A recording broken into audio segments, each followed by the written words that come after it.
The lion's share of the funding coming from outside sources. We had money from the Community Benefit Fund, and we also had money from the state legislature that came in to help fund this project. There are, numerous projects that are worthy of these type of funds. So I really had to think about what would be the best use of these funds. Funds from the Community Benefit Fund, established by Fifth Circuit Judge Robert Chasson, have been instrumental for both the East Bank and West Bank spray parks.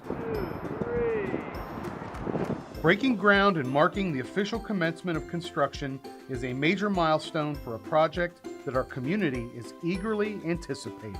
It's been a number of years that it took this to come to fruition, so I'm extremely excited that we now have broken ground on it. Having a facility open to all residents of the parish to come and cool off is incredibly important, and I'm super excited to see the one on the West Bank under construction. Yeah, it's going to be like a little Cajun theme. It gives it a different feel. So if one day if you were at the East Bank Spray Park, you say, I want to try something different, you hop on the bridge, you come over here and you get totally different features here.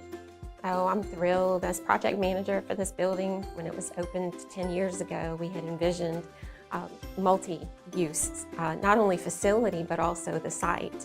So I'm just thrilled that this year, we not only completed the first amenity that was envisioned, which was the Veterans Memorial Plaza, but we're also starting construction on one of the outdoor amenities that was envisioned back then. The park will include more than 25 water features, 6 sail shades, and 12 benches. In addition, restrooms and an 85-space parking lot with additional handicap spots will also be included in the hope of enhancing our residents' experience at our Edward A. Dufresne Community Center complex. We really want to help drive people to the Edward A. Dufresne Community Center. I believe this project, along with our recently completed Veterans Memorial Plaza and future projects, are going to help us do that.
On October 14th, St. Charles Parish voters will decide to renew a millage that funds programs and services provided by the Ark of St. Charles.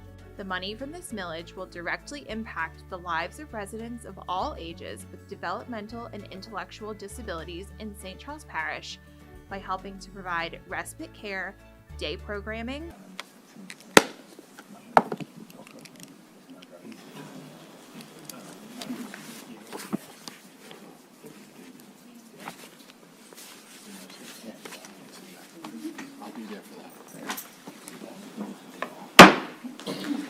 Good evening and welcome to the St. Charles Parish meeting on Monday, September 25th at 6 p.m. in the council chambers at the parish courthouse. Please silence all electronic devices and remove all hats. This meeting is called to order with a prayer and a pledge of allegiance from Pastor Cody Cunningham with First Baptist Church in Luling.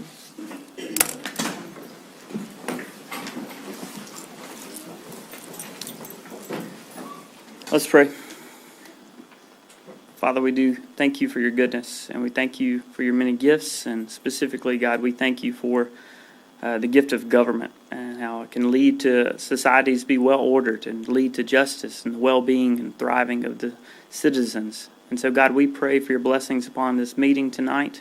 I pray for each of the council members that you give them wisdom, Father, that they would make decisions that are aligned with just goodness and justice. And Father, ultimately, we pray that your hand would be upon St. Charles Parish. So God, we pray these things in the name of Jesus Christ. Amen. Amen. I pledge allegiance to the flag of the United States of America and to the republic for which it stands, one nation, under God, indivisible, with liberty and justice for all. Thank you, Pastor Cunningham. All right, we have the approval of minutes. A motion and a second is needed to approve the minutes of the regular meeting of September 11, 2023. I have a motion by Ms. Fonseca and a second by Mr. Fisher. Please cast your votes.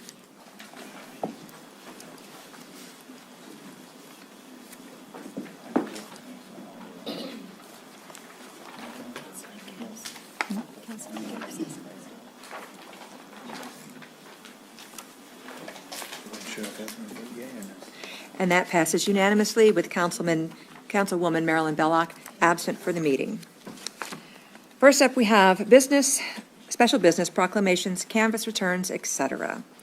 Item number 2023-0245, Board of Review.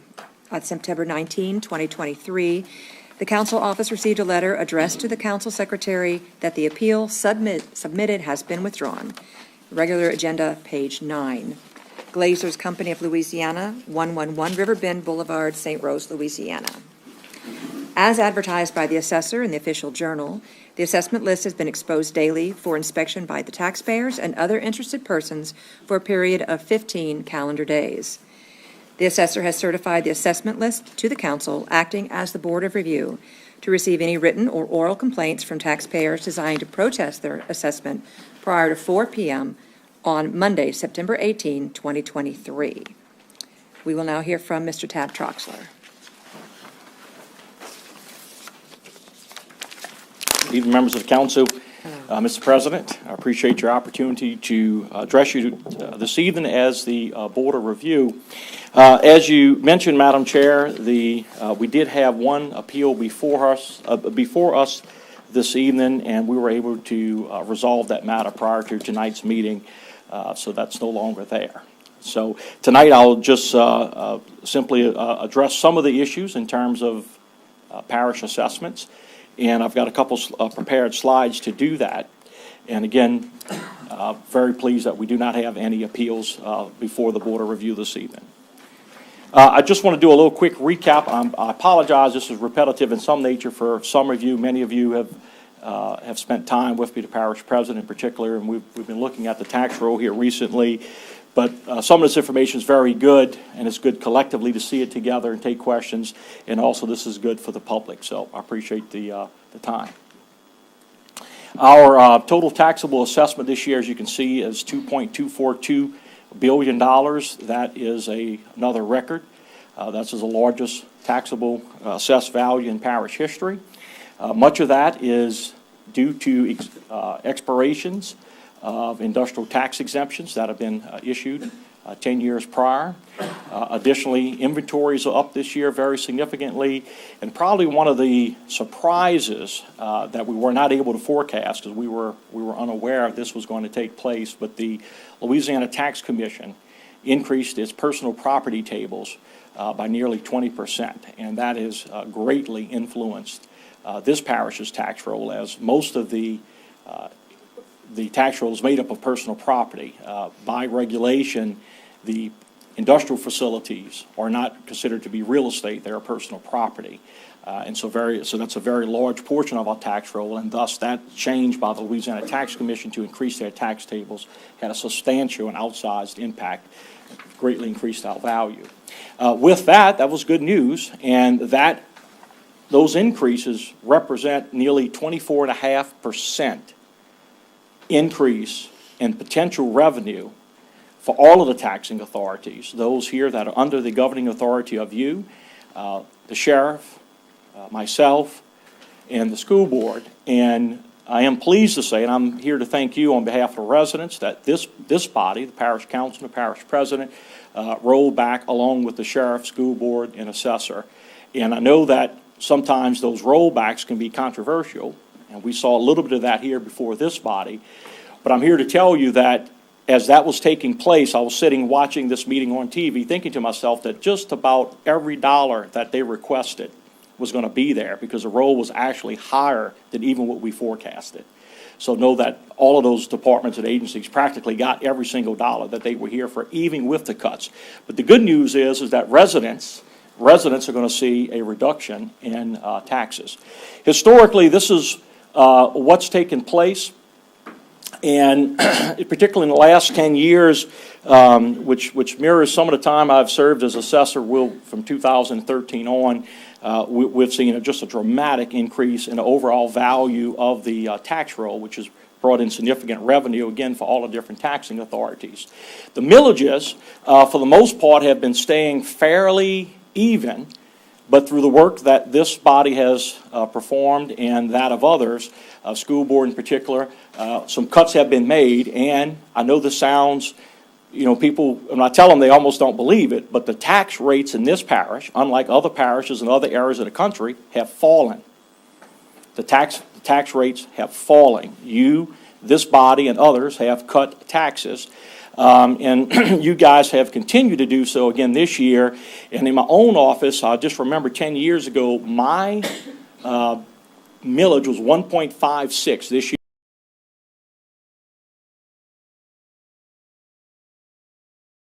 Other agencies have cut as well. But you can see here, in recent years, we had gotten to a high of about 118.23, and now this year,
we can. And I know the needs are great, and I certainly do not want to dictate to you your responsibilities, and I know they're great. We've got drainage issues and a number of other things, but I just wanted to point those things out.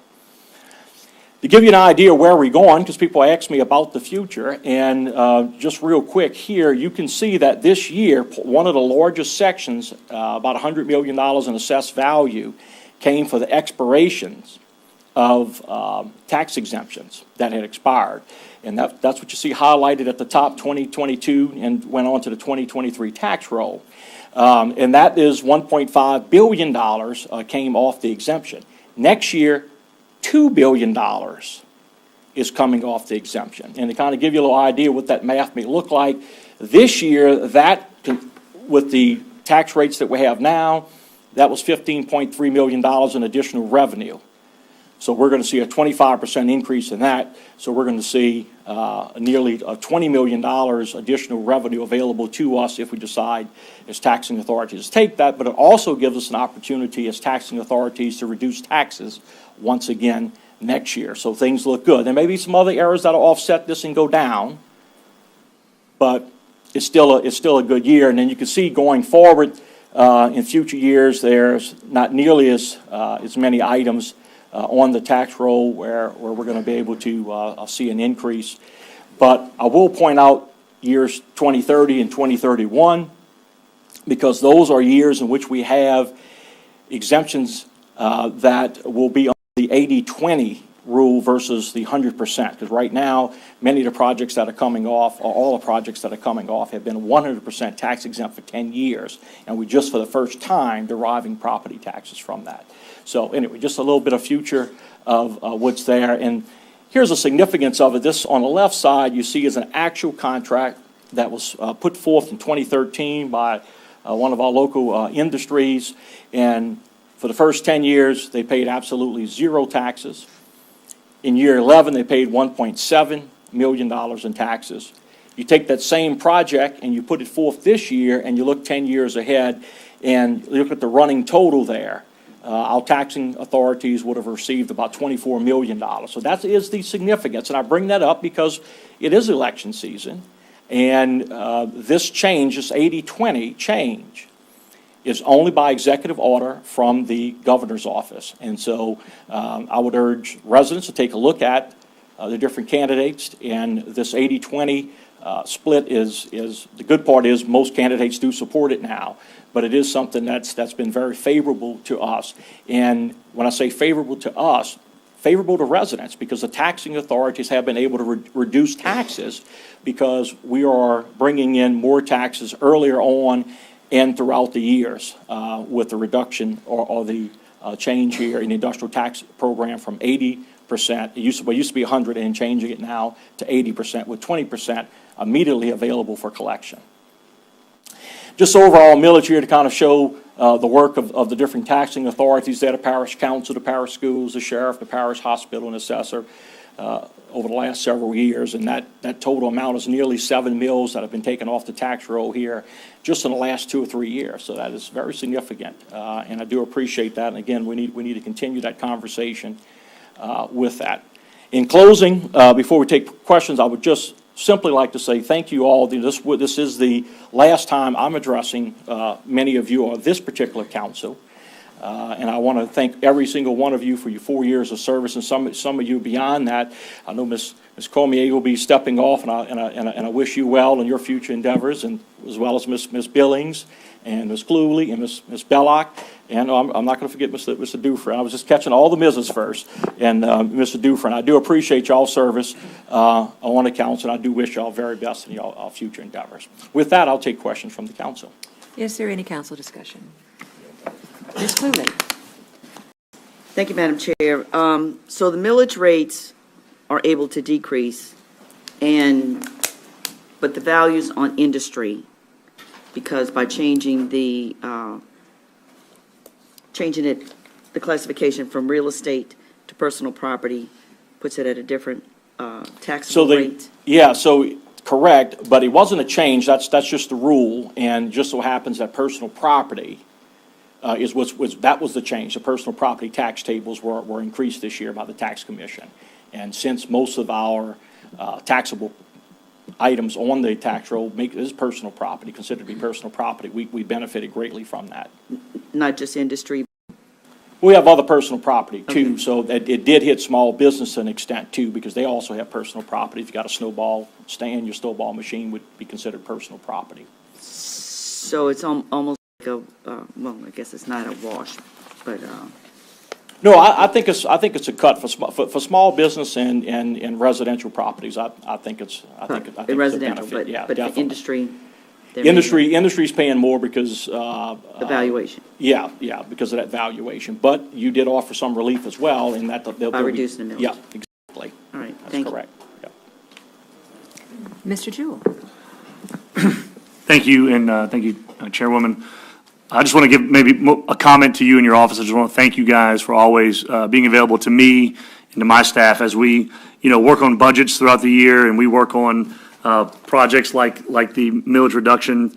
Yourself, Greg Champagne Jr., as well as Timmy and your entire staff are always there to help us and make sure we understand what we're doing before we make such an important change to the tax rolls and everything else. We look forward to continuing to work with you on the tax rolls in the future. And again, just thanks for everything your office does.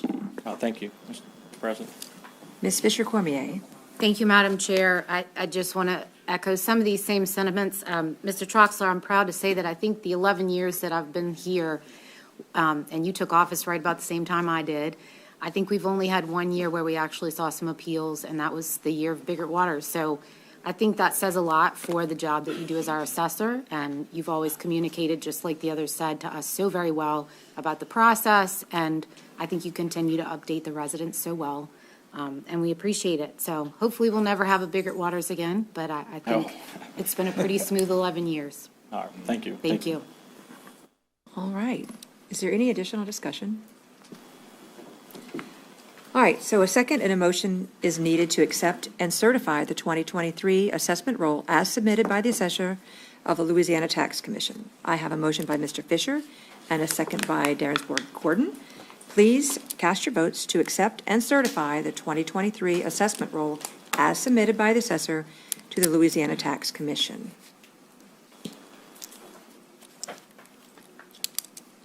And that passes unanimously. Thank you all very much. Thank you, Mr. Troxler. Item number 2023-0251. In recognition, 2023 St. Charles Parish 10U All-Star Baseball State Championships. Mr. Jewell. Thank you, Chairwoman. In recognition, whereas St. Charles Parish Parks and Recreation Department has long held a prominent place in the state of Louisiana and the United States as an outstanding parish and recreation program, and whereas the St. Charles Parish 10U All-Star Baseball Team excelled through the 2023 season, and whereas on June 18th, 2023, the St. Charles Parish 10U All-Stars took home the gold medal after going undefeated in 4 games in the USSA Father's Day Classic at LaSalle Park in Metairie, Louisiana. And whereas the St. Charles Parish 10U All-Stars showed their tenacity and secured a come-from-behind victory to win the USSSA Louisiana State Championship by a score of 19-4 on June 25th, 2023 at the Oak Villa Sports Park in Baton Rouge, Louisiana. And whereas members of the St. Charles Parish Council and the parish president wish to recognize the outstanding performance of all the members of the 2023 St. Charles Parish 10U All-Star Baseball Team and their coaches. Now, therefore, be it resolved that we, the members of the St. Charles Parish Council and the parish president, do hereby recognize the 2023 St. Charles Parish 10U Baseball All-Stars: Eddie Bailey, Aiden Broussard, Cullen Crisham, Caden Duhon, Jace Ford, Jace Grego, Colt Laborde, Connor Mayu, Brody Plaisance, is it Roel Salazar or Roll? Roel Salazar, Ross Sandris, Ryan Slicker, and Cooper Taravella. Head coach Joshua Plaisance, assistant coaches Colby Broussard and Todd Mayu. As 2023 10U Baseball Louisiana USSSA State Champions.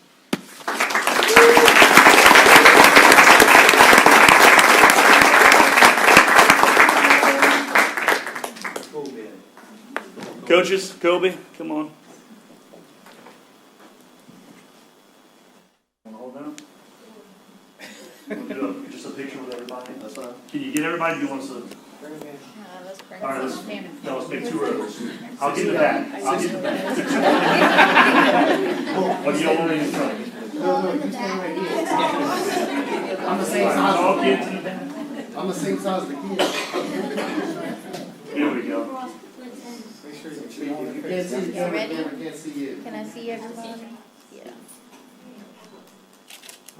I got that screen. It's small. I'm gonna do one more, okay? Okay. All right, Coach, if you want to say a couple words? Kids want to say a couple words? They can. You want to come around here? Wait, come around here to the microphone if you want to talk. No, I'm good. Who wants to talk? Colby, you want to talk?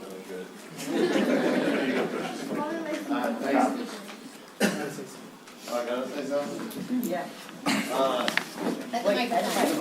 You gotta go. Wait, what was that? It was 19-4 when they called the game.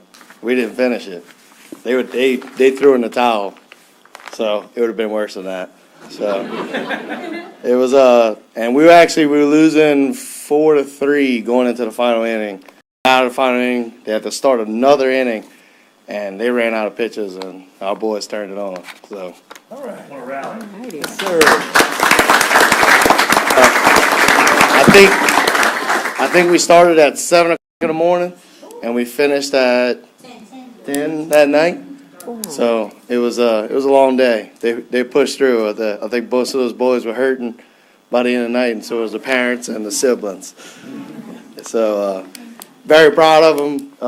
Big thanks to all the parents. Without them, none of this is possible. So big thanks to all the boys, all the good work they did. Good job, guys.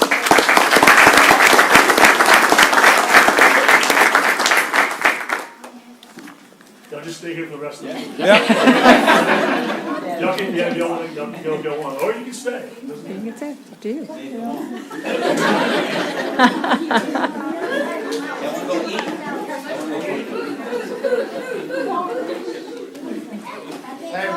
Boys, come in. All right, up next. Oh.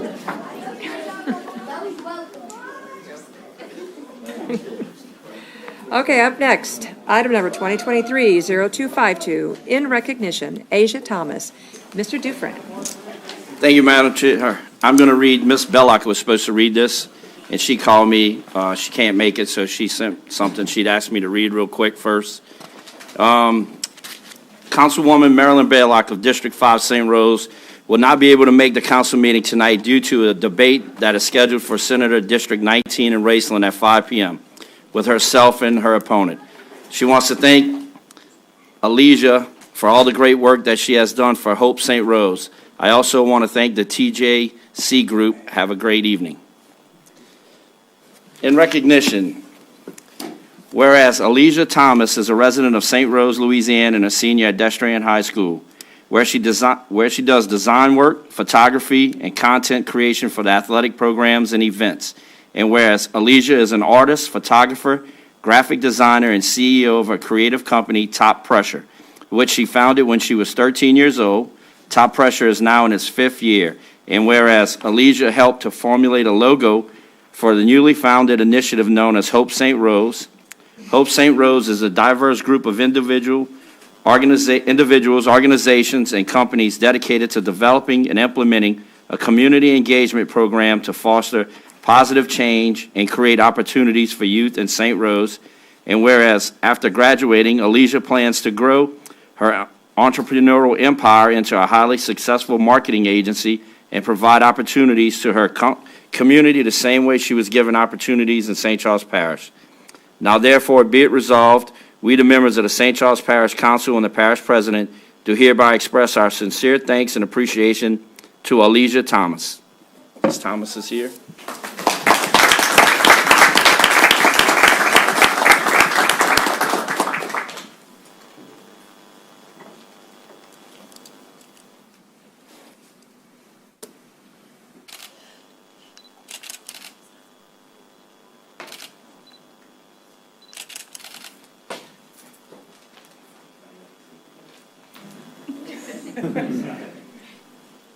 Take pictures with that.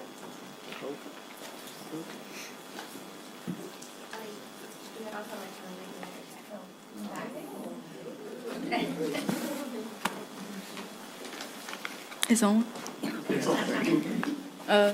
I would first like to thank the St. Rose Community Center for everything, the opportunities, the advice, everything when I was going through hard times. I would also like to thank all the people that's here supporting me, people from school, my teachers, and my close friends. And I would also like to thank Destrehan High School for all the opportunities that I received. And I would also like to thank all of you.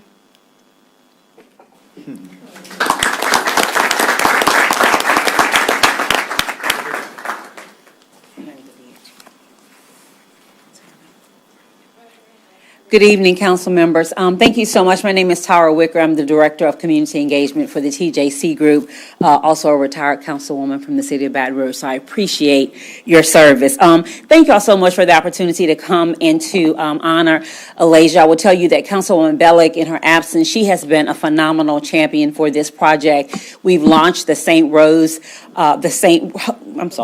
Hope Rose Initiative, which, as was explained before, will bring in community members from all over the parish to tell us exactly what needs to happen. In our first community meeting at the actual community center, Alasia was one of our tour guides for that meeting, and she stood out among everyone. And she said, "You know what?" She said, "I'm a graphic designer. Y'all want to do a logo? I think I can do that for you." And came and just stepped up to the plate and actually put together, along with the other graphic designers, an absolutely wonderful logo for Hope St. Rose. And so in honor of her effort and just her creativity and ingenuity, we have a check that we'd like to present on behalf of Hope St. Rose, IMTT, and also St. Charles Clean Fuels that we'd like to also present to her tonight. Thank you all so much for your time.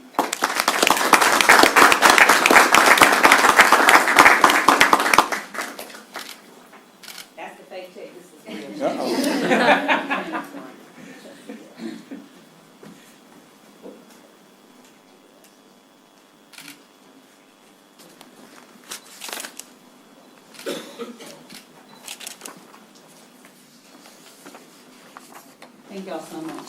Thank you. Thank you. Thank you all. Thank you. Thank you. Thank you. All right, item number 2023-0253, proclamation, National Breast Cancer Awareness Month in St. Charles Parish. Ms. Fonseca. Thank you, Madam Chair. Proclamation. Whereas, except for skin cancers, breast cancer is the most common type of cancer among women in the United States and is the second leading cause of cancer-related deaths among American women. And whereas, during the annual National Breast Cancer Awareness Month, we recognize the progress being made toward a cure for this disease, which robs so many women of their health and, in too many cases, their lives. And whereas National Breast Cancer Awareness Month educates women about the importance of early detection for breast cancer. And since their inception, mammography use has doubled and breast cancer death rates have declined. But many women still do not utilize mammograms at regular intervals. And whereas the National Cancer Institute estimates 297,790 American women will be diagnosed with breast cancer this year, but millions of women are surviving the disease thanks in part to early detection and improvements in treatment.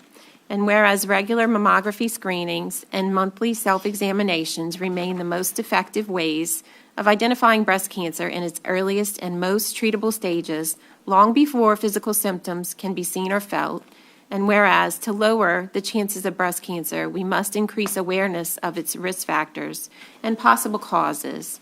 And whereas research is one of our best weapons, and much of the funding for researching a cure for breast cancer is directed towards clinical trials dedicated to finding new and more effective ways of preventing, detecting, and treating breast cancer. Now, therefore, be it resolved, we, the members of the St. Charles Parish Council and the Parish President, do hereby proclaim October 2023 as National Breast Cancer Awareness Month in St. Charles Parish. Be it further resolved, all women and their families in St. Charles Parish are urged to get the facts about breast cancer and mammography, and be it further resolved, on Thursday, October 12, 2023, St. Charles Parish will have a Paint the Parish Pink Day and urge all citizens to show their support for all those who have been affected by cancer by commemorating this day by wearing the color pink. And we have Mr. Jarrett Fuselier here to accept. We took our photograph earlier, so I'm going to let Jarrett go ahead and speak.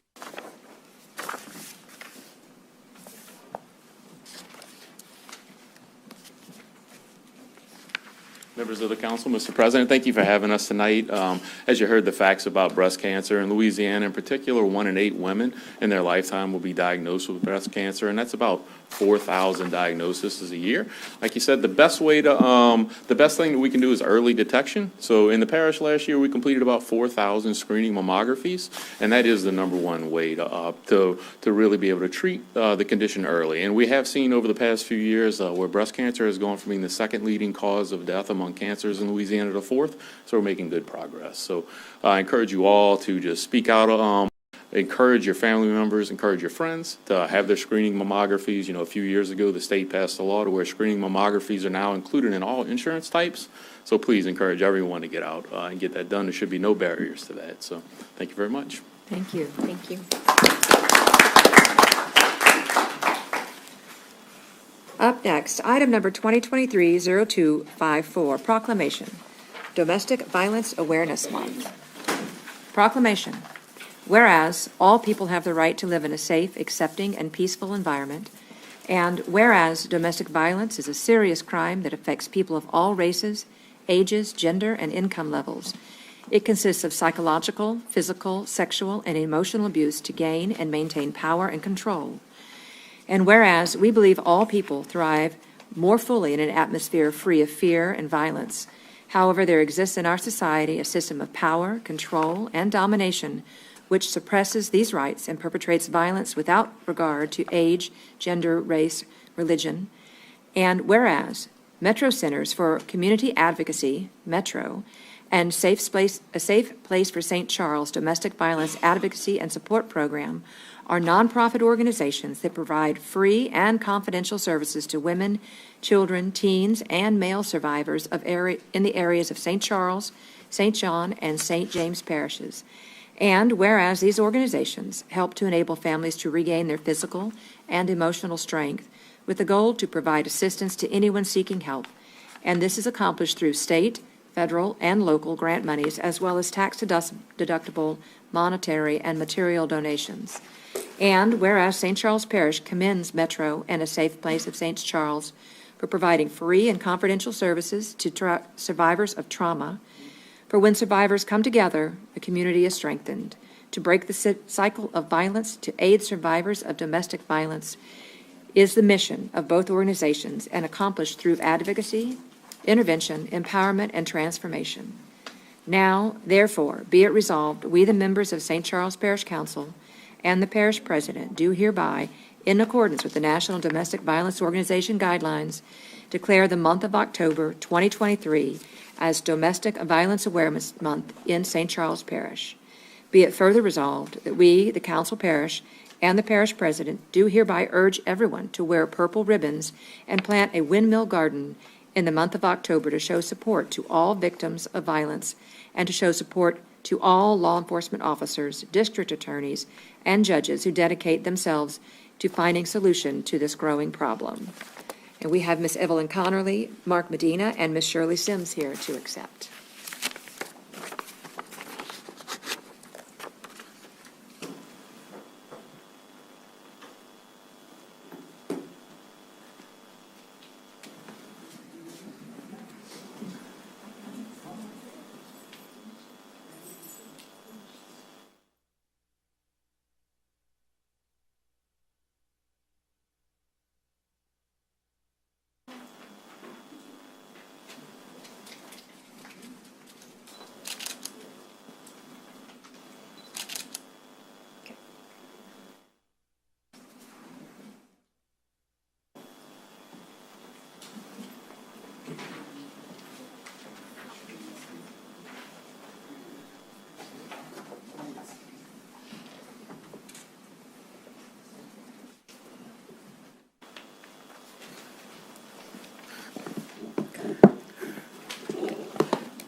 Thank you, President Jules and council members, for inviting us here tonight, another year that we are here to represent domestic violence.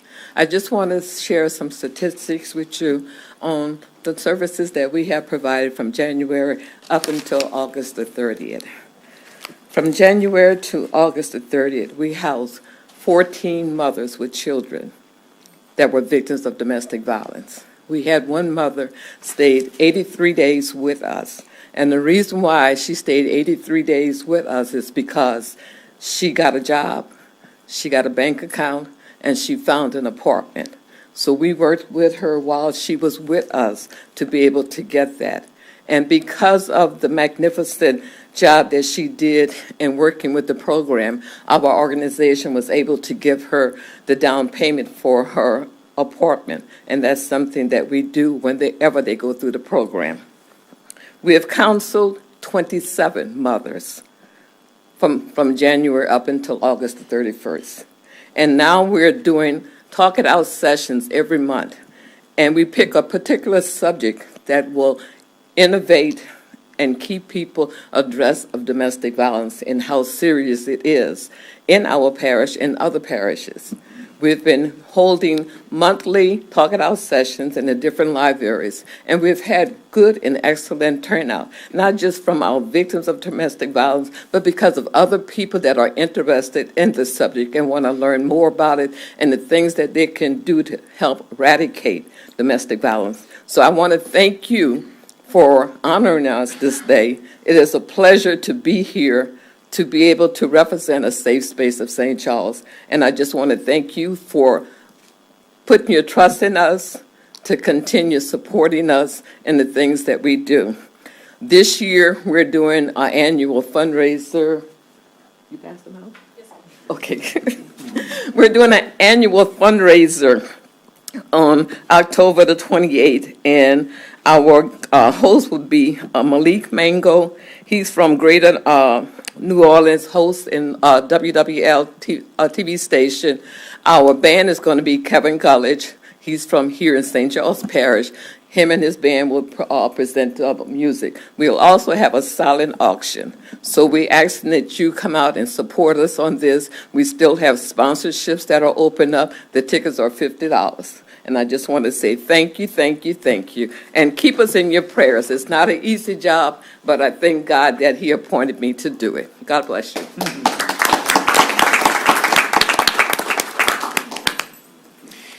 Good evening. So I want to start out by saying thank you to President Jewell and to the council members for acknowledging October as Domestic Violence Awareness Month, as you do every year. So appreciate your continued commitment to serving the residents of St. Charles Parish who are victims or survivors of domestic violence, and also continued commitment to supporting programs like we have at Metro and at A Safe Place of St. Charles, so that we can provide programs that support those victims and survivors of domestic violence, the families, the children, the individuals. We've been around at Metro for 37 years this year, and we plan on being around for 10 times that. And so it's through support of parish government that we're able to continue to do that. Some of the services that we provide that are so important, as Shirley was saying, are immediate crisis intervention, like our emergency shelter, but also our ongoing counseling for folks who are not only dealing with maybe an emergency crisis, but also the fallout from the situations, the tragedy of domestic violence that may have happened in the past. So what I want for you all to know here on the parish council, but also for those who are here in the council room, to know is that you don't have to, one, be in crisis right now to receive help from us, and two, if you were thinking about coming and getting help from us, we're not going to expect anything from you other than the time and the courage to come and get that help. That means we're not going to ask you or force you to get out of that relationship, because we understand that there are a lot of different circumstances. We're not going to require you to produce any documentation proving that you're in that circumstance. We're not going to require you to provide any insurance, any proof of Medicare, Medicaid, anything like that, because as a 501c3, we're able to provide all of these services for free. And we love being able to do that, to continue to serve the residents here and take people from being victims to being survivors. So once again, just want to thank you very much. And this month, of course, especially just like pink is the color for breast cancer awareness, purple is the color for domestic violence awareness.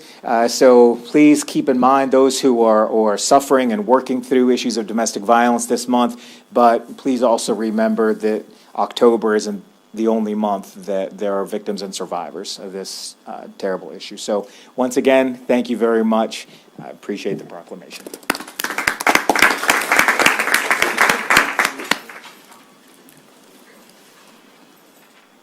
Item number 2023-0255, National 4-H Week. Whereas the St. Charles Parish Council is proud to honor the 4-H Youth Development Program of the LSU Ag Center Cooperative Extension Service for 114 years of providing experience-based education to youth throughout the state, and whereas it's more than 235,000 urban, suburban, and rural youth participants ranging in age from 18 to 19 hail from diverse ethnic and socioeconomic backgrounds and truly represent a cross-section of the state. And whereas the program undoubtedly could not have achieved the success that it has today were it not for the service of its more than 9,000 volunteers who have given generously of their time, talents, energies, and resources to the youth of Louisiana. And whereas throughout its proud history, the 4-H program has developed positive role models for countless citizens, and through its innovation and inspiring programs, continues to build character and instill the values that have made our state strong and great. Now, therefore, it be resolved, we, the members of St. Charles Parish Council and the Parish President, do hereby proclaim the week of October 1 through the 7th, 2023, as National 4-H Week in St. Charles Parish, and commend the 4-H Youth Development Program of the LSU Ag Center Cooperative Extension Service and the many men and women who have made the program a success. And we have Dr. Kelly Zammit here to receive the proclamation. Thank you.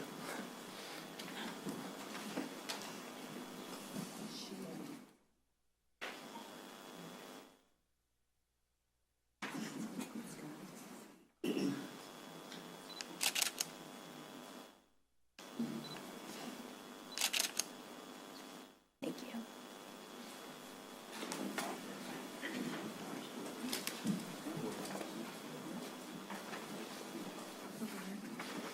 Good evening, Madam Chairman. First of all, council members and Parish President, I apologize for my voice. Between the allergies, the sugarcane, and club meetings back to back, this is what I sound like right now, so I apologize for that. Thank you, as always, for your continued support, not only of our 4-H program, but of the LSU Ag Center. Next week, we will be celebrating National 4-H Week throughout the United States. And throughout the month of October, this is our time for enrolling new members, recruiting members, and returning members, training our volunteers, and conducting educational programs through the 4-H Youth Development Program. 4-H is our nation's largest youth development program, and in Louisiana, we are equal opportunity program of the LSU Ag Center through the Extension Service. At this time, I'd like to invite all of our youth, kindergarten through 12th grade, have the opportunity in St. Charles Parish to join our 4-H Youth Development Program. It is an educational program for all youth. It focuses on STEM, which is science, technology, engineering, and math. It also focuses on healthy living and civic engagement. We do that through club programming within the schools and also through our community club programming. We have day and overnight field trips, and we also do workshops, programs, and events. So to become more involved, you can contact us at our office, which is located at 453 Spruce Street, which is the old Sacred Heart School. And our website, we're on Facebook, Instagram, and we also are on the LSU Ag Center website, which is www.lsuagcenter.com/St. Charles. So thank you again for this opportunity, and I look forward to continuing to serve our St. Charles Parish residents.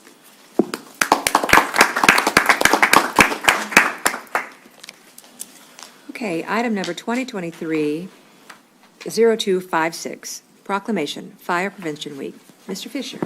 Thank you, Madam Chair.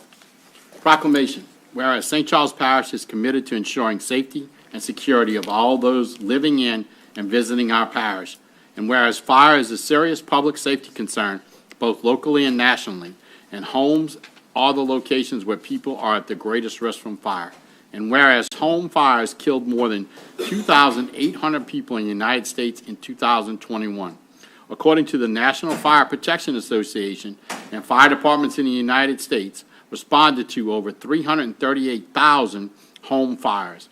And whereas nearly 4,000 Americans die each year in house fires and over 2,000 are severely injured, in only 3.5 minutes, the heat from a house fire can reach over 1,100 degrees Fahrenheit. And whereas cooking is the leading cause of home fires in the United States, and fire departments respond to more than 166,000 calls annually between 2016 and 2020. And whereas 2 of every 5 home fires started in the kitchen, with 31% of these fires resulting from unattended cooking. And whereas more than half of the reported non-fatal home cooking fire injuries occurred when the victims tried to fight the fire themselves.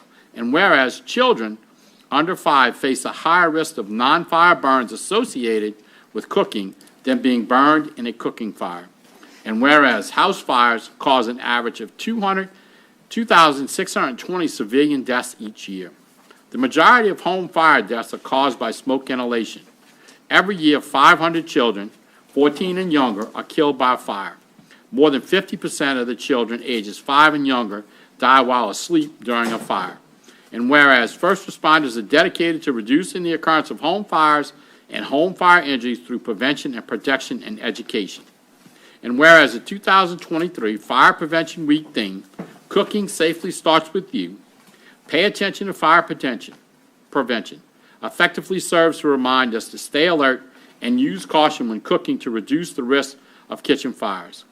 Now therefore be it resolved, we the members of the St. Charles Parish Council and the Parish President do hereby proclaim October 8th through 14th, 2023 as Fire Prevention Week in St. Charles Parish, and urge all citizens to check their kitchen for fire hazards and use safe cooking practices during Fire Prevention Week 2023, and to support the many public safety activities and efforts of the St. Charles Parish Fire and Emergency Services. And I believe we have Mr. Armand Burkett with the St. Charles Firemen's Association accept this.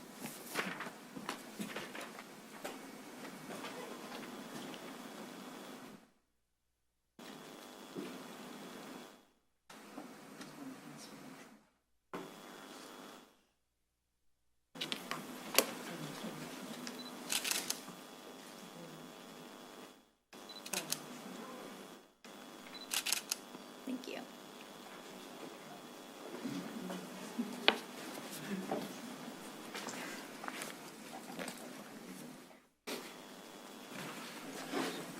Good evening, and thank you very much. As the president of the Firemen's Association, I'm here to speak for all non-fire departments here in St. Charles Parish, and really appreciate your support. Fire prevention here in this proclamation talks about a week, but fire prevention is year-round. And the message I'd like to leave with you tonight is always remember to have 2 fire extinguishers at home. People ask me all the time, why 2? One in the kitchen, you heard why. And the second one is an escape here in your bedroom, somewhere you're sleeping in the middle of the night. Remember, fire extinguishers are made for quick attacks. They're not made to put them out. That's what 911 is, and we'll come take care of it. And in today's technology, smoke detectors now last for years and years. But some of us still have those old smoke detectors in there. If we're getting ready to have a time change, that's the time to start changing those batteries and doing that.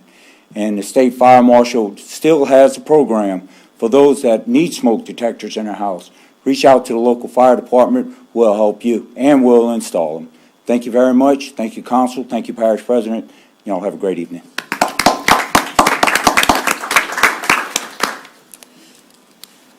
Okay, item number 2023-0257.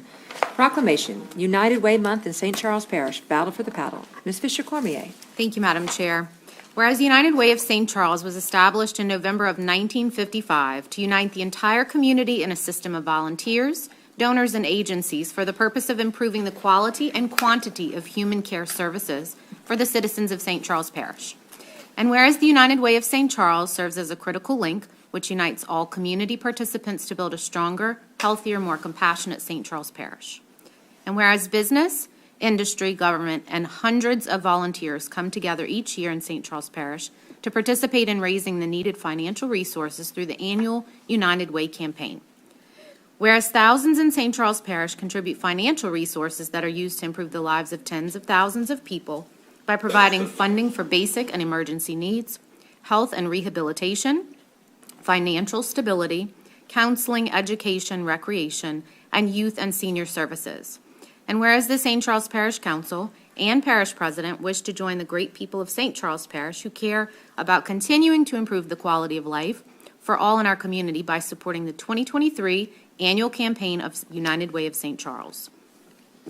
Now, therefore, be it resolved, we, the members of the St. Charles Parish Council and the Parish President, do hereby proclaim Thursday, October 5th, 2023, as a day of fun and festivities for all in St. Charles Parish, and proclaim the month of October 2023 as United Way of St. Charles Month. We urge all citizens in St. Charles Parish to attend the United Way of St. Charles annual Battle for the Paddle, a gumbo and jambalaya cook-off to be held October 5th from 3 p.m. to 7:30 p.m. at the Edward A. Dufresne Community Center, 274 Judge Edward Dufresne Parkway in Luley. Be it further resolved, the United Way flag shall fly on the grounds of the parish courthouse for this period as a constant reminder to the great citizens of our parish of this important cause. You have the power to change the world around you. Give, advocate, volunteer, live united. And we have Mr. John Diaz, the Executive Director, here tonight.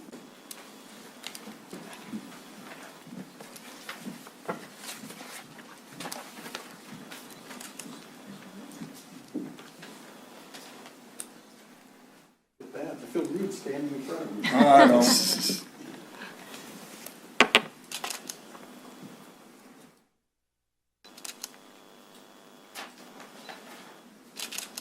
Thank you.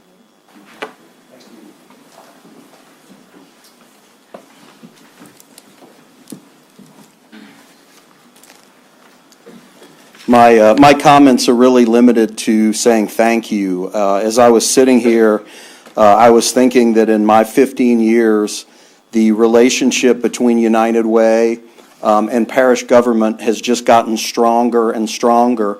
When I started, I would have said we had a good relationship, and somewhere along the line, I would say we had a partnership. And, now I feel like we're married to making the community better. So I want to thank the members of this council. I want to thank our parish president.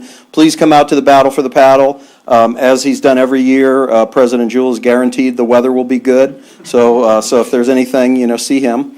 And thank you all. Have a good evening. Thank you, John. Item number 2023-0258, proclamation, need to feed in St. Charles Parish, need to feed month in St. Charles Parish. Mr. Gibbs. Thank you, Madam Chair.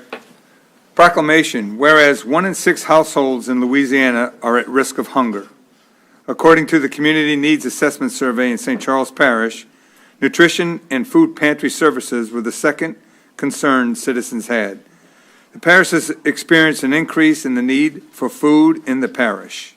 And whereas the St. Charles Parish Department of Community Services, in partnership with the Coalition of Food Banks throughout the parish, is working together to call attention to the need to restock, maintain adequate food supplies in our local food banks.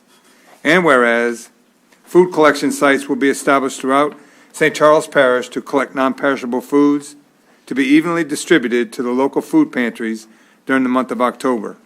Saturday, October 21st will be Need for Feed Day, where there will be a fun 5K run walk, children's activities, a community blood drive, feed a truck, vehicles from the area will park for kids of all ages to explore, craft fair, and a health resource fair that can help the community. And whereas we try to provide food needed for the families of St. Charles Parish with food insecurities, we also help families learn how to live healthier lives through nutrition, movement, and safety workshops. And whereas, let us all join together to help feed America by starting with the citizens of our own parish. Therefore, be it resolved, we the members of the St. Charles Parish Council and the Parish President do hereby proclaim the month of October 2023 Need to Feed Month in St. Charles Parish and encourage all citizens of St. Charles Parish to support the efforts of the local food banks responding to the growing need for food support to individuals and families in St. Charles Parish. Miss Mary Ann Schindler.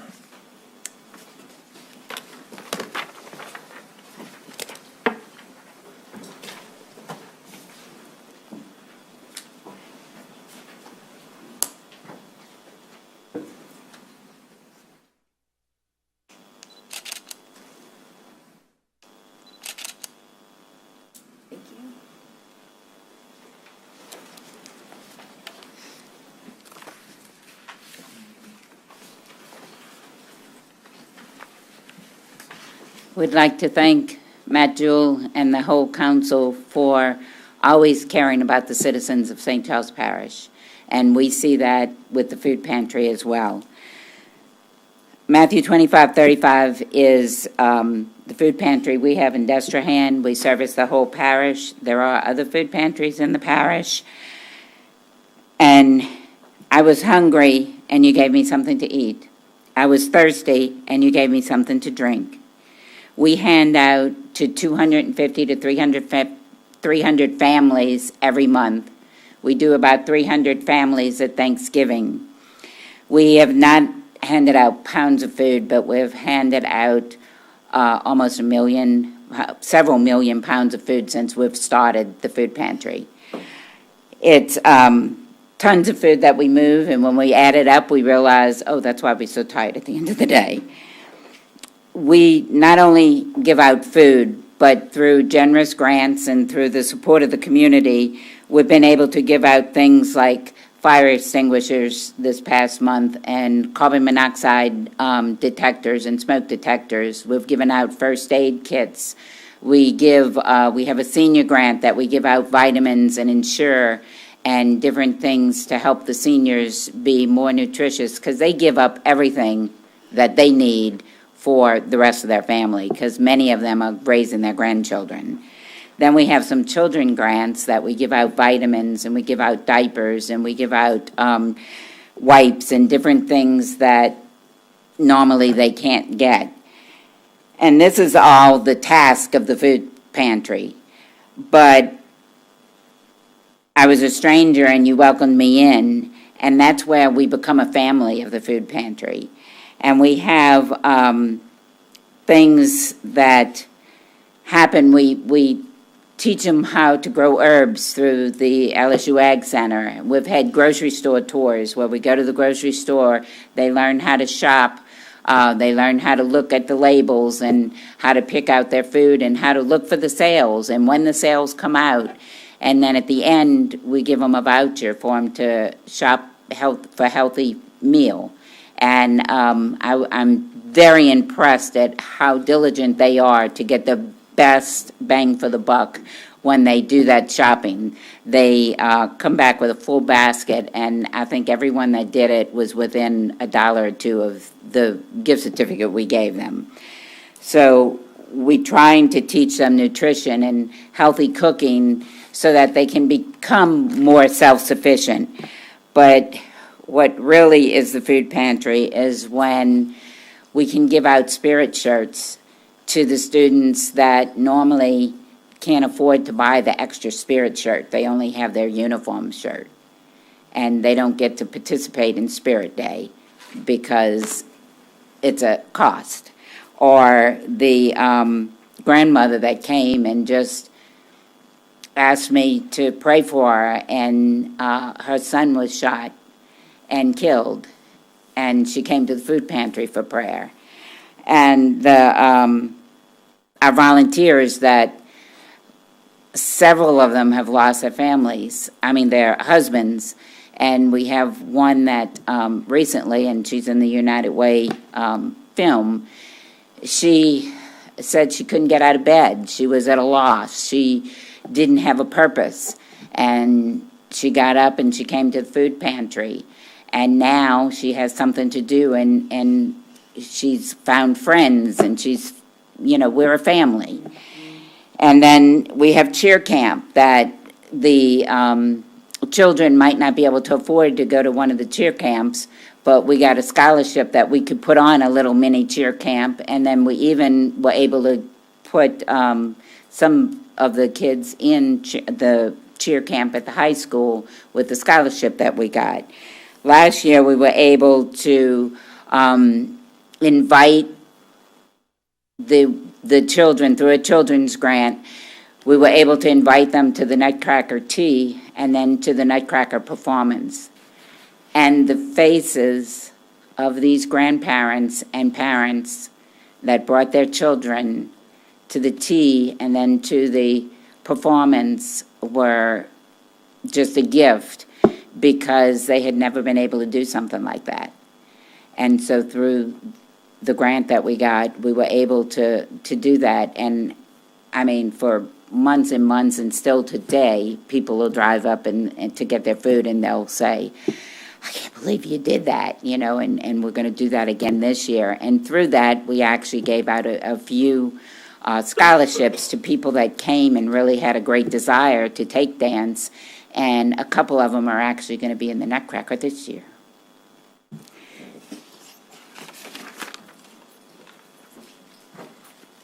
Good evening, Parish President and council members. We just wanted to say thank you again for your continued support. And at your chairs, I believe you have the brochure, which tells you a little bit about our day in and day out, week and month events that we have ongoing, and then also our Need to Feed, which you mentioned.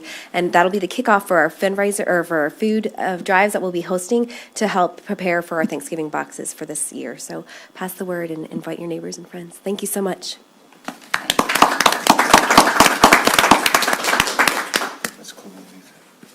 Ms. Cluley. Thank you, Madam Chair. I just want to thank you for, first of all, the opportunity that you give to the people in the community to participate in the charity work that you do, the amount of food that you give out, and the quality of food that you give out to the people, and not only food for the people, but also pet food and supplies to those that need it. So I want to thank you for that. Thank you, Ms. Cluley. Okay, now we will hear reports of finance and administrative activities. Item number 2023-0259, Civil Service Board Personnel Office. Ms. Parker.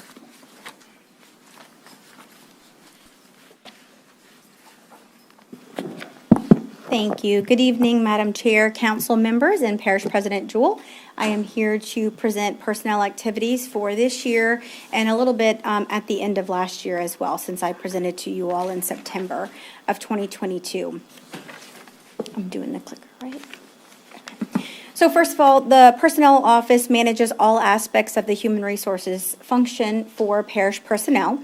This includes employment process, the recruiting and the onboarding, the coordination and administration of employee benefits, the interpretation and administration of civil service rules, and all parish policies, and of course, so much more. There have been no changes to our personnel staff, and the responsibilities have remained the same. So we are very fortunate to have a very knowledgeable and experienced personnel team, which I'm very thankful for. So these are our current employment statistics. I just ran these numbers in September, so they are current. Currently, we have 634 as far as our payroll head count. So a lot of times, I think I've shared with you all before that when someone asks me what's your employment head count, that's a very complicated number, because are you asking for everybody on payroll? Or are you asking for civil service employees? So I have to dig in and ask a couple questions. So we do have 634 on payroll. The majority of that are our full-time civil service employees, so that represents 404 employees at 64% of that population. We also have the other category, that's our second largest group, that's 29% and 181 people. That represents library, our board members, WIOA, coroner's office elected, appointed officials, and that's a large group within itself. We also have our appointed staff, which is the parish president's staff, and that is 6% and 41 employees at this time. And then our smallest group is our part-time group. Most of those part-time employees are community services that they don't necessarily need to work full-time, but they might need them on that part-time, long-term basis, if you will.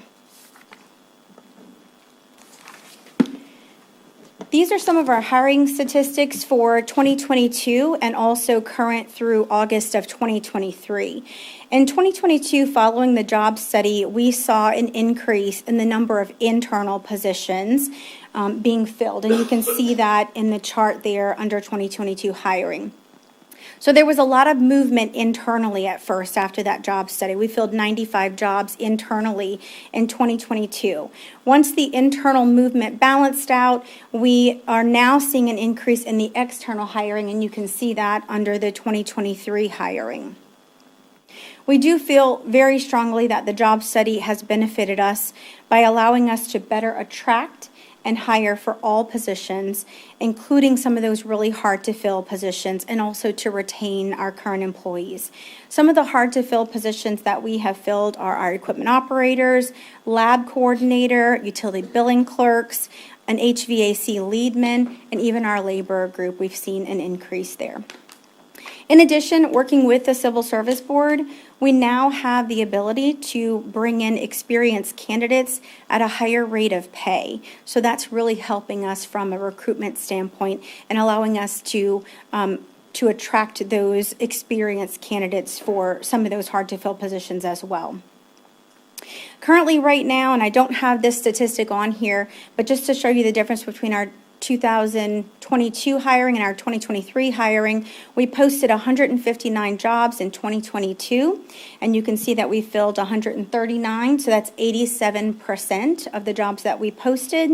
And our current 2023 statistics are, we posted 104 jobs so far this year. We've already filled 101. So we're at 97%. Now, of course, there's still many jobs to be filled, but you can see that we are seeing a lot of hiring happening. So that's very exciting for us. The personnel staff is working really hard. We are continuing to, we're actually attending more career fairs so that we can continue to promote all of our career opportunities. And thankfully, since, things have opened up since COVID, we're able to get out there a little bit more. In terms of retirements, we had 14 retirements in 2022. We currently, so far this year, have 15 retirements. We've had no disability retirements this year or last year. And right now, we do have 19 employees that are in the drop. It is important for us to understand the number of employees that are in the drop because that does help us with attrition planning as we try to prepare for that. And I just wanted to share a few of the personnel activities, things that I found have probably been most impactful. So we have established probably 2 years ago or a year ago the Pulse Engagement Panel, I think in 2021. And the Pulse Engagement Panel, which we call the PEP, is a representative from each department as long as they want to commit themselves to the PEP. And we have probably about 4 to 5 meetings a year. During those meetings, we discuss items that impact employees, such as policies or civil service rule changes. We also talk about employee appreciation events, and then we talk about improvement strategies and best practices across all departments. So it's a very collaborative effort. Some of the agenda items I have there in blue, so we've discussed performance management and performance evaluations. We planned and talked about the Employee Appreciation Day. We had that on May 11th of this year. We talk about employee communication. So what do employees want to see? What are we not explaining enough of? What do they want to see more of? And what are the best forms of communication to reach employees? We talk about policy. So, for example, the driver safety policy is one that we spent a lot of time on. We discussed this one with the PEP as well as some other focus groups, and we updated that policy in August of this year. We also discussed holidays with them. So, for example, Juneteenth, how do they want to see that holiday on the holiday calendar for 2024?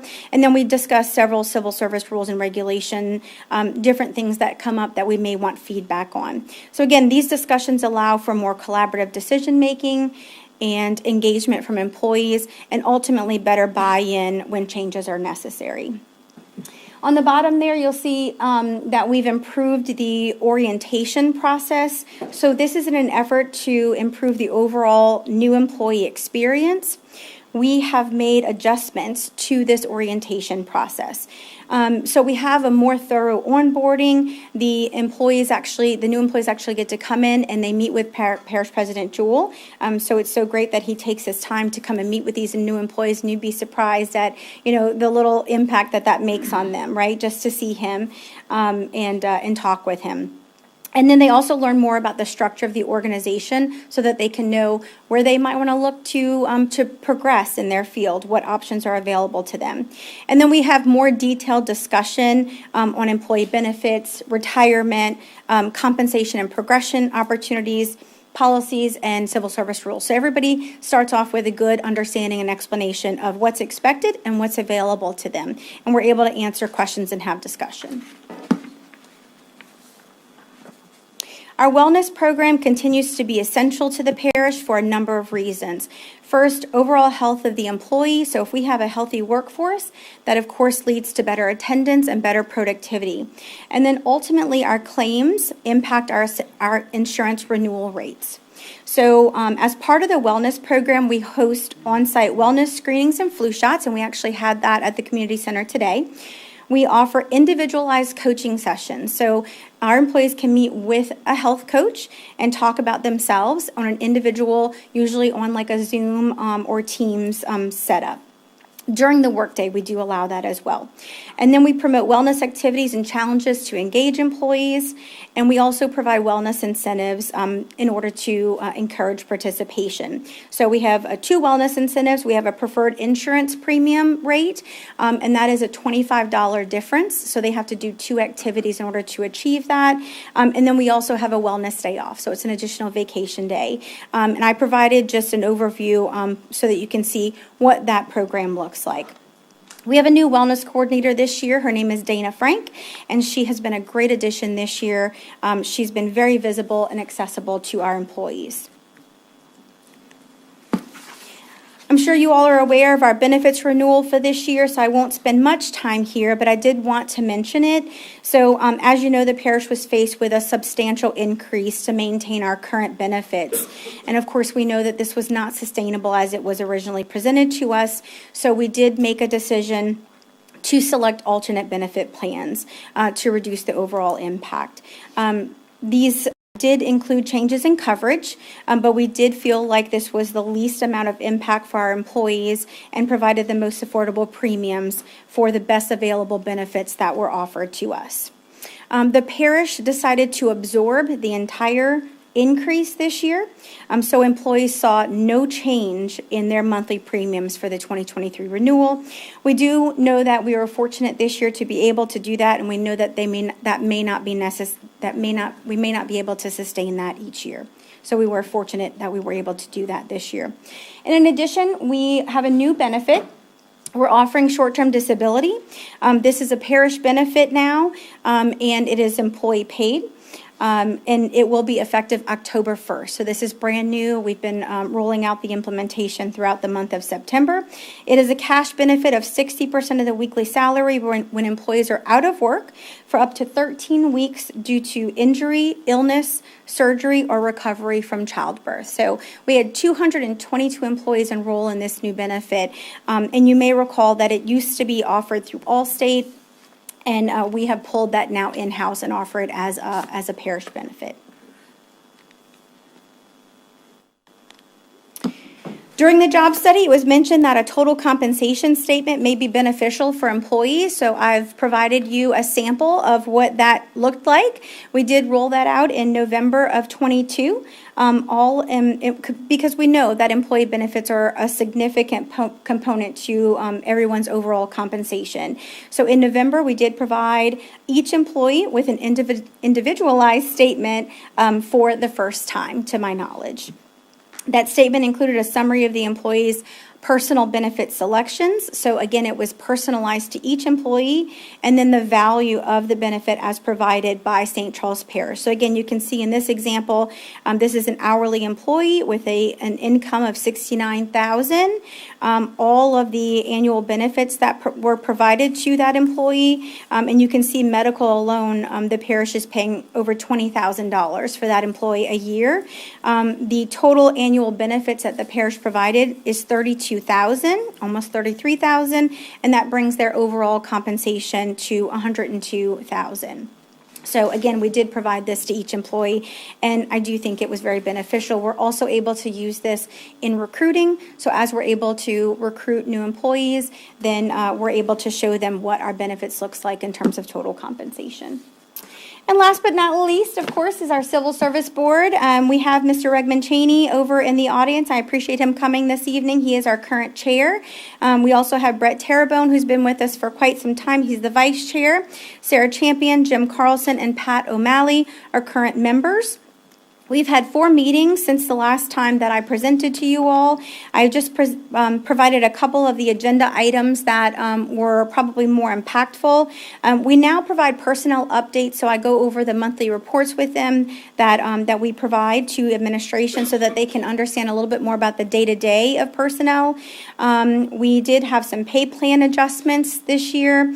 We did have a staffing upgrade request. We had 1 appeal since I've last met with you all. And then we had some civil service rules and regulation changes, and I have some of those listed there for you. Our next meeting will be October the 10th, so everyone is, of course, welcome to attend. And that concludes my report. I'll answer any questions that you might have. Thank you, Dana.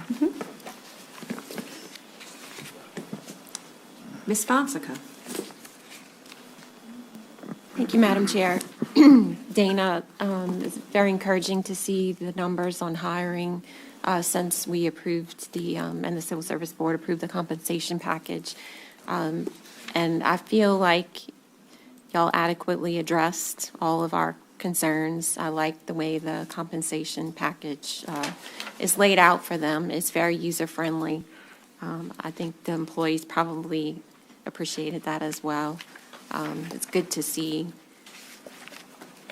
what's in it for me. Yes. And I think everyone can appreciate that, knowing how much it's actually costing the parish, to provide these benefits.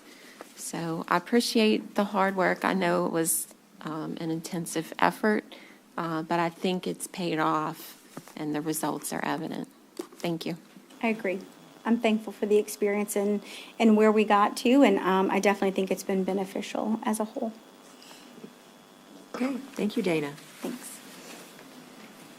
Item number 2023-0260. Parish President's remarks and report. Mr. Jewell. Thank you, Chairwoman. Really quickly, I'll start with some road maintenance. Road maintenance is continuing throughout St. Charles Parish. We have 10 more local roads that are beginning to be improved this week with a fresh mill and overlay, not grind, by Barrier Construction. On Monday, September 25th, which is today, Maple Street and Faith Place and Booty are on the list, as well as Bluin Avenue and Fern Drive in Luling. On Tuesday, September 26th, and Wednesday, September 27th, they'll be on River Oaks Drive in Luling. On Thursday, September 28th, 3rd Street, 5th Street, and Ellington Avenue in Luling will be on the list. We actually just recently did milling as well, so that's going to be another street done in Old Luling. And then Friday, September 29th, Rose Street as well as General Taylor Drive in Hawnville will be on the list to be done. Going over to AMA, we have catch basins that are being formed up and poured this week. These are catch basins as a part of our St. Mark Drainage Improvement Project. This has been a project that has been a couple of years in the making. We've worked very closely with the community on this, and it's a significant upgrade as far as the pipes that were pulled out versus the pipes that are in there now. And we're still not done. There's a little bit of work left to do up by St. Mark's Church, but we're just waiting for some legal documentation from the church to be able to put the final phase of that project in place. And I know that's going to be a big improvement, not only for the church, but for our neighbors and residents who live up by the church who usually get a little bit of standing water during heavy rainstorms. Looking over at Barton Avenue, we've been having some intermittent lane closures on Barton. The end of last week and this week, while we're doing video inspections of the gravity sewer lines in preparation for slip lining. As you know, we did a pretty big project in Old Luling to do some slip lining and tackle I&I of the drainage system. all of these areas where we're looking are areas of interest that came out of our sewer master plan. So when we did the inspection of the lift stations, the monitoring of the lift stations during the the wastewater master plan, we noticed during rains that we got elevated levels at those lift stations. So again, these folks are doing the necessary inspections, and then we'll be doing the lining of those lines. Now, we're only going to be lining the areas where we see that I coming in from the smoke testing and other things that we're doing in place. So there may be some lane closures. We appreciate everybody's patience as we make improvements to the sewer system in that area, and hopefully you won't see those red lights blinking as much when we get those heavy rainstorms. I will say that while we haven't had a lot of rain this year, in the times where we did have pretty big downpours, our wastewater crews have noticed a significant improvement in the performance of those areas that used to get a lot of rainwater. So it has been working, the investment. And again, one lane is going to remain open at all times. Going over to Lagatuda Park, a little bit hard to see in this photo, but we did post some photos online. We pulled out the ancient fencing that was there at Lagatuda Park and put in our black coated chain link fence, which is our new standard for our park. So whenever we replace fences from now on, it's going to be something like this, unless it calls for something else like a privacy fence or a historical type wooden fence. We also did a lot of cleaning along the canal, along Cousins Canal on the left-hand side there. So it has definitely opened up the park, and it's just great for the safety and the overall aesthetic of that park. That's one of the parks that the Mimosa Booster Club practices at. So we know it's very welcomed improvement by them.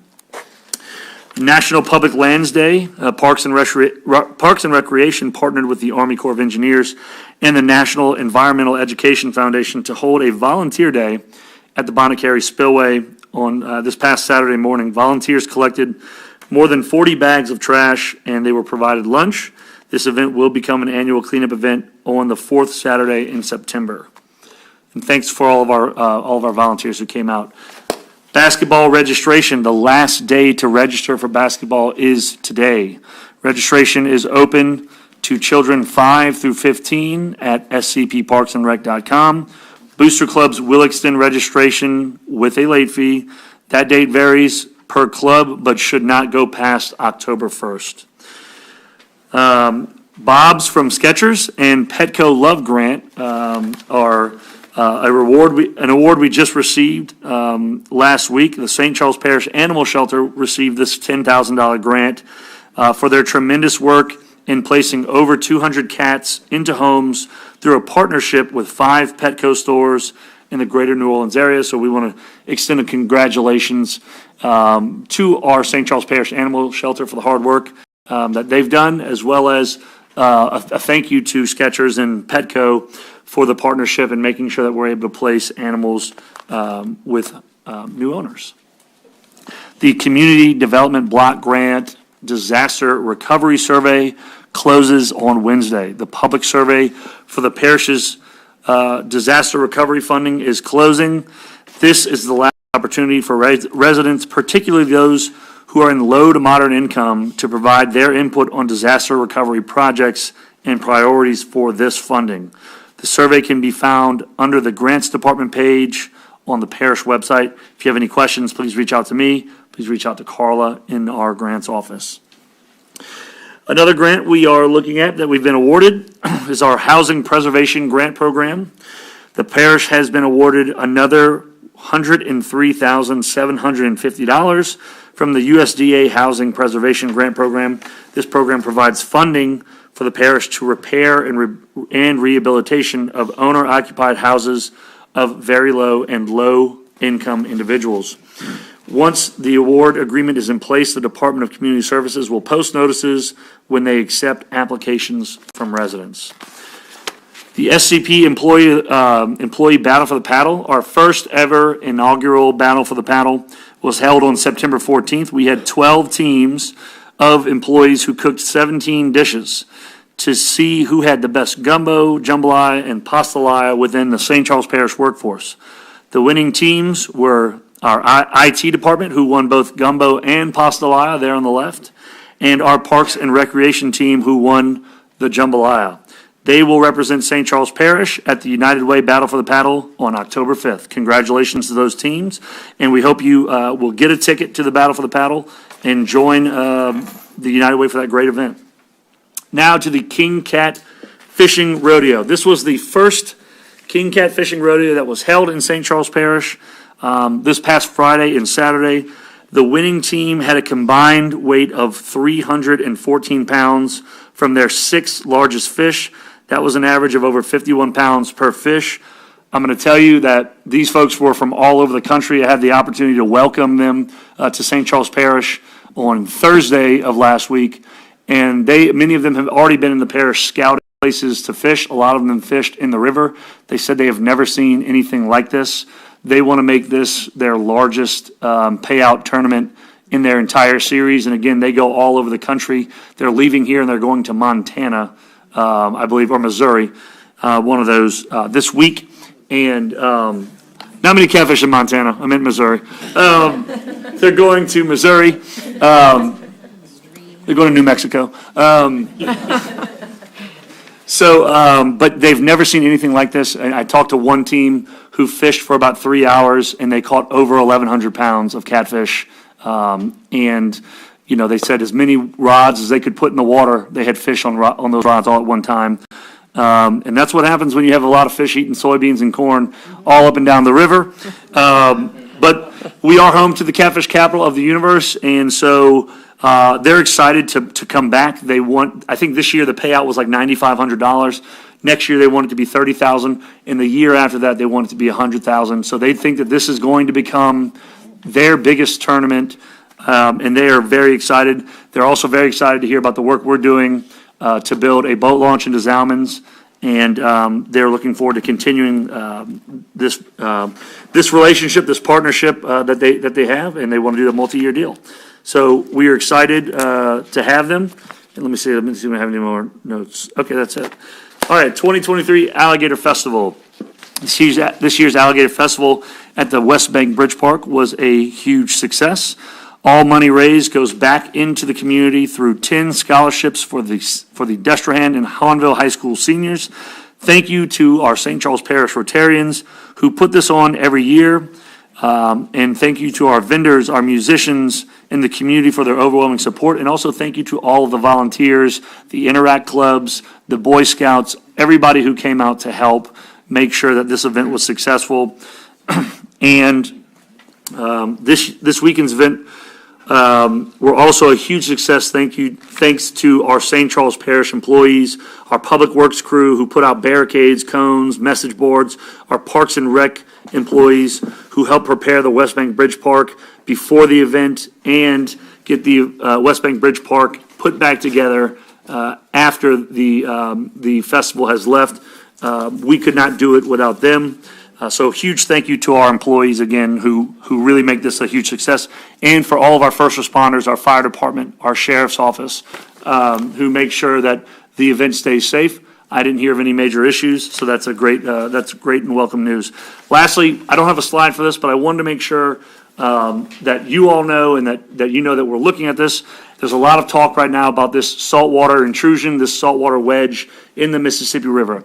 At this point in time, we're monitoring what is happening in other parishes, but we are not concerned at this point in time that there will be any saltwater intrusion into our St. Charles Parish waterworks systems.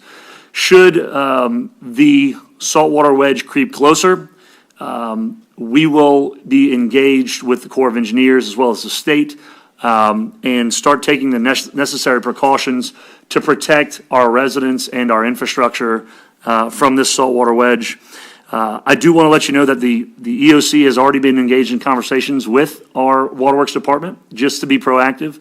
And while we are not within the map yet of the Corps of Engineers, we are also still participating in the Corps of Engineers phone calls, in the GOSEP calls. We're going to look to see what is working, what is not working with parishes south of us, and we will make sure to take those lessons learned should we have to respond to any issues from saltwater intrusion. That concludes my report. Thank you, President Jewell. Okay. Holly. Ms. Fonseca. Thank you, Madam Chair. I would just like to thank the administration for the work that you've done on St. Mark's Street.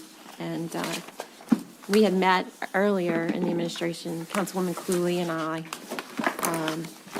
with Matt and Miles. I think, Mike, you were in there with the concerned resident about the flooding that happens every time it rains there.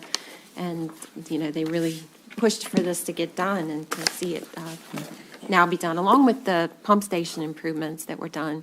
I think they're just really happy now, and hope that the drainage has much improved on St. Mark's Street.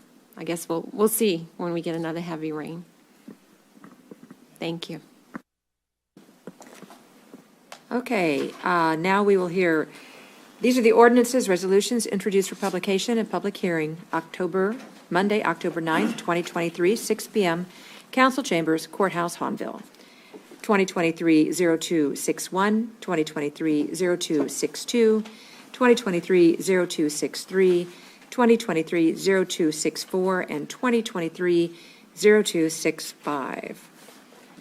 All right, now we will hear the ordinances introduced for publication and public hearing. Tuesday, October 31st, 2023, 9 a.m., Thursday, November 2nd, 2023, 1 p.m., and Monday, November 6th, 2023, 6 p.m., Council Chambers, Courthouse, Hahnville. This is item number 2023-0121, an ordinance to approve and adopt the appropriation of funds for the St. Charles Parish Consolidated Operating and Capital Budget for fiscal year 2024. That's it.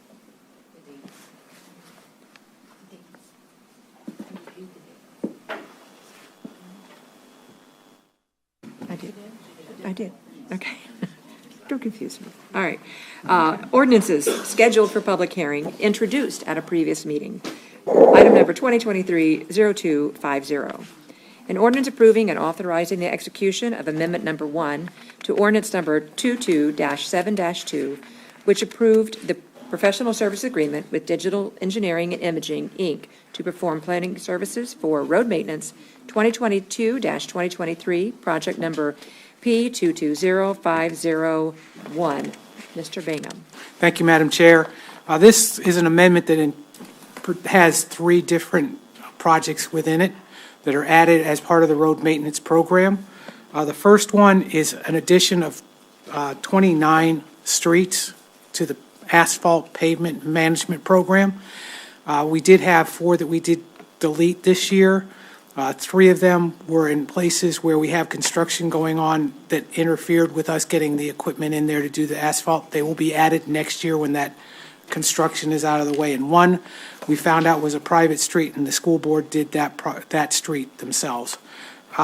These 29 streets we picked them based on the rating of what we considered their pavement rating, they were in the poor to very poor rating. We're trying to knock out as many of those as we can.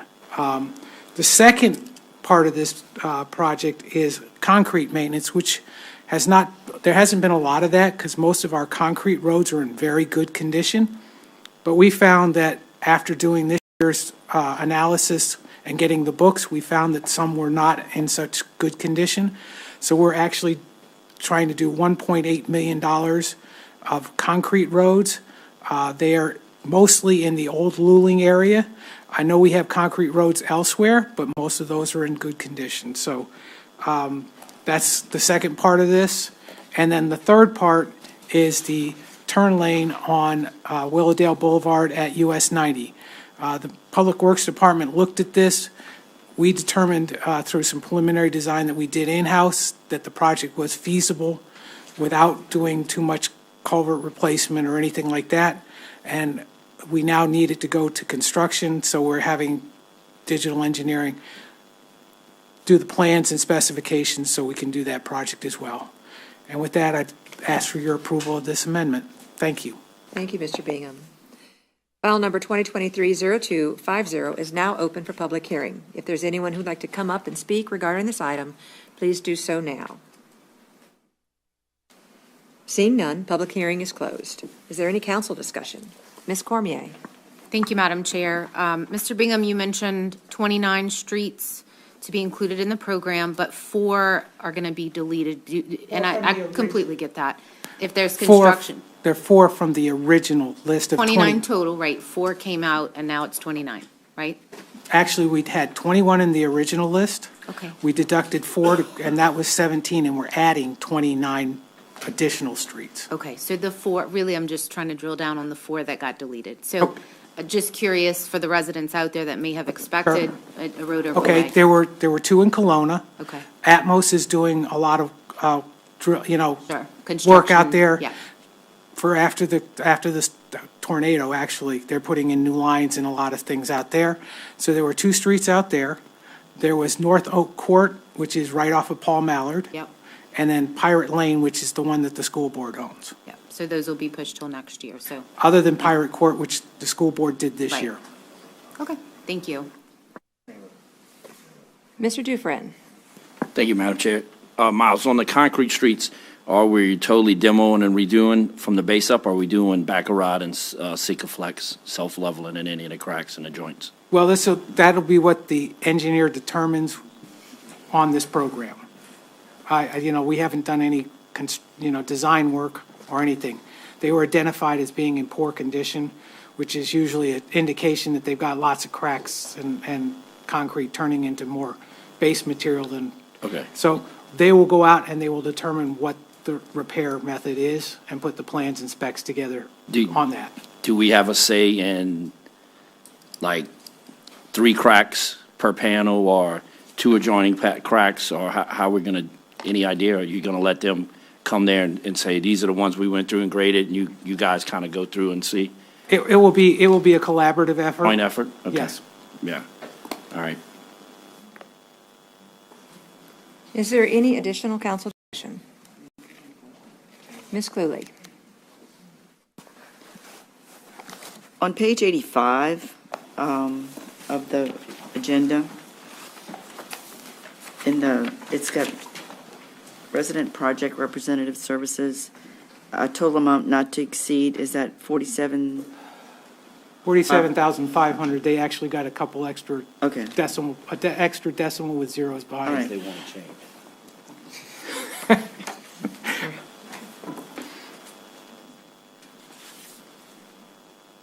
Okay, please cast your votes for file number 2023-0250.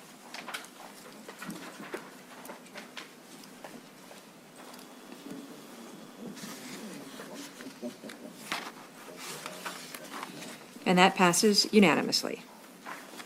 Item number 2023-0229, an ordinance approving and authorizing the execution of a professional services agreement with Alpha Testing and Inspection, Inc. to perform testing services for the Primrose Canal Cleaning and Improvements, project number P210202, in the not-to-exceed amount of $26,000. This administration has requested for this file, number 2023-0229, to be postponed indefinitely. Ms. Cormier. Thank you, Madam Chair. I just was wondering if the administration could give us a little context on the request to postpone the item. Maybe. Cor, do you want to? Yeah. Mr. Palamone, I think, yeah. Yeah, our original intent was to introduce both the construction contract and the testing and inspection at the same time. We're working right now to finalize and get the bid award squared away, so we feel we just want to do them both together at the same time. Thank you. Mr. Jewell. Okay, file number 2023-0229 is now open for public hearing. If there's anyone who would like to come up and speak regarding this item, please do so now. Seeing none, public hearing is closed. Is there any council discussion, additional? Okay. The motion is second and needed to postpone the indefinite file number 2023-0229. Have a motion by Mr. Fisher and a second by Ms. Fisher Cormier. Please cast your votes to postpone indefinitely file number 2023-0229.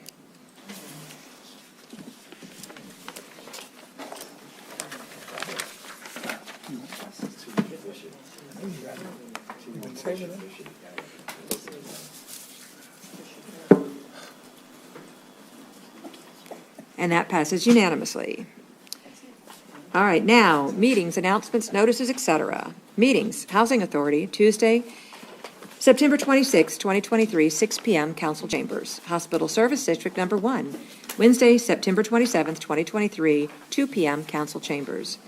Communications District 911, Monday, October 9th, 2023, 5 p.m., 911 Center, 222 Joe Louis Lane, Hahnville. St. Charles Parish Council, Monday, October 9th, 2023, 6 p.m., Council Chambers. Announcements. Important dates for the October 14th, 2023 election. Tuesday, October 10th, 2023 is the last day to request absentee ballots by mail. Early voting, Saturday, September 30th, 2023, Monday, October 2nd, through Saturday, October 7th, 2023, 8:30 a.m. to 6 p.m., West Bank Courthouse, 15045 River Road, Hahnville, East Bank, Arterbury Building, 14564 River Road, New Sarpy. Friday, October 13th, 2023 is the last day to register to receive voted absentee ballot. Saturday, October 14th, 2023 is Election Day, 7 a.m. till 8 p.m. Public hearings to consider the proposed 2024 capital and consolidated operating budget, Tuesday, October 30th, 2023 at 9 a.m. Thursday, November 2nd, 2023 at 1 p.m. Monday, November 6th, 2023, 6 p.m. Tuesday, October 31st. I need to re-announce the October date. Tuesday, October 31st, 2023, 9 a.m. Adjournment. A motion and a second is needed to adjourn. I have a motion by Ms. Fonseca and a second by Ms. Darrensbourg Gordon. Please cast your votes to adjourn.